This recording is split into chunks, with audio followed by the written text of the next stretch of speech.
sejarah Malaysia bukanlah, ataupun kategori sejarah Malaysia, saya bukan kata sejarah Malaysia dari segi substantif, kategori sejarah Malaysia bukanlah sesuatu yang sempurna, sebab dia akan membawa kepada banyak kefahaman, silap faham dan sebagainya.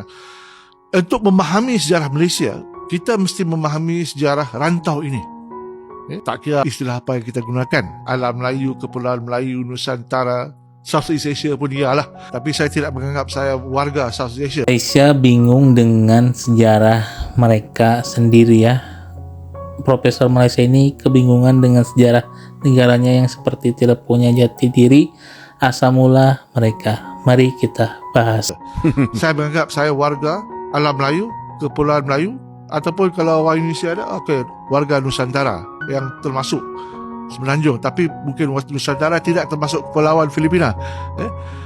Kepulauan Filipina termasuk dalam alam Melayu. Jadi perspektif itu yang tidak disebarkan dan tidak ditanam di kalangan warga rantau ini. Bukan hanya warga negara Malaysia, tapi warga negara Indonesia dan juga warga negara Filipina. The commonality of persejarahan dan sejarah di kalangan that Muslim Crescent di ASEAN. Atas tu is the Buddhist belt, bawah is the Muslim Crescent, Malay Muslim Crescent. Salah satu asas ASEAN ialah Melayu Islam. Jadi itu perlu diajar dan perlu ditanam supaya kita dapat melihat sejarah itu tidak hanya berhenti di sempadan. Macam kalau kita pergi ke Indonesia, Gedung Gajah. Saya tak tahu sekarang ni lah, 15 tahun sudah kita masuk, ada peta besar. Peta yang mencerminkan etnisiti dan linguistik. Apabila sampai ke Malaysia dan Sabah Sarawak, warna putih. Tapi di sebelah Indonesia itu berbagai warna. Jadi ini satu paparan yang palsu. Dan kepada saya, sejarah nasional di negara-negara Pulau Melayu ini adalah sejarah yang palsu. Apa yang kita perlu tonjolkan ialah sejarah rantau ini untuk kita faham istilah pendatang. Apa maksud pendatang yang sebenarnya? Kalau satu generasi saya datang dari Jawa, apakah saya pendatang? Saya just berpindah randah saja di dalam spirit dan ekspresi tanah air. Jadi tanah air ini, tanah air sebagai satu institusi, sebagai satu geografi, sebagai satu kolektiviti, sebagai satu sejarah mesti difahami. Dan saya lihat yang faham tanah air ialah pribumi.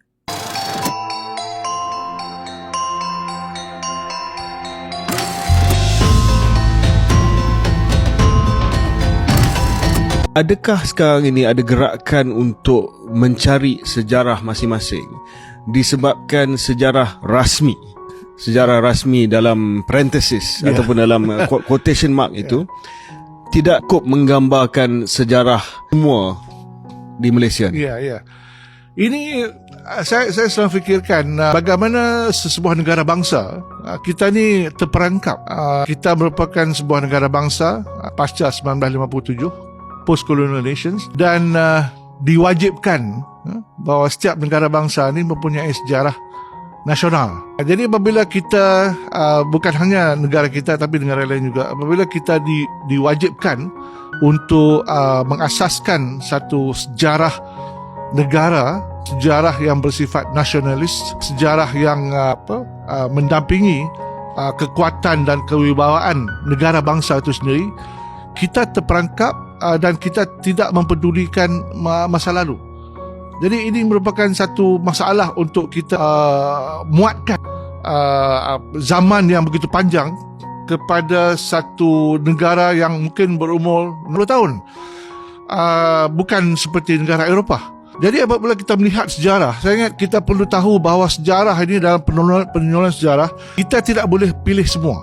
Malaysia sekarang seperti kehilangan jati diri dan kebingungan dengan asal mula sejarah mereka ya. Kadang mereka mengklaim bahwa sejarah yang mereka banggakan itu berasal dari Melayu, padahal di sisi lain sejarah itu berkaitan erat dengan Indonesia. Profesor Malaysia ini juga mengatakan bahwa Malaysia sendiri bingung dengan sejarah mereka sendiri ya. Apakah mereka hanya NPC saja atau gimana? Jadi di sisi lain Malaysia ini seperti kehilangan jati diri bagai tidak punya sejarah yang kuat seperti negara-negara lain.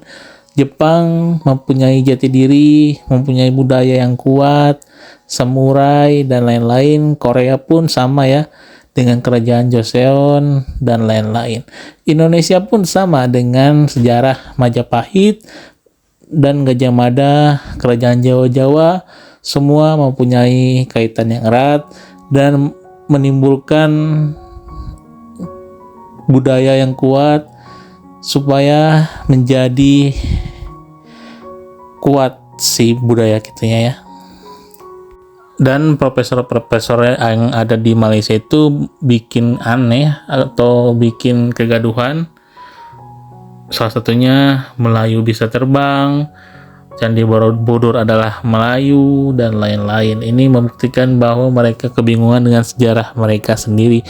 Gak masuk akal ya, Melayu bisa terbang dan orang Roma bikin kapal dari belajar dari Melayu. Ini aja udah bikin kita pusing. Ini sebenarnya Malaysia ini sejarahnya gimana gitu kan?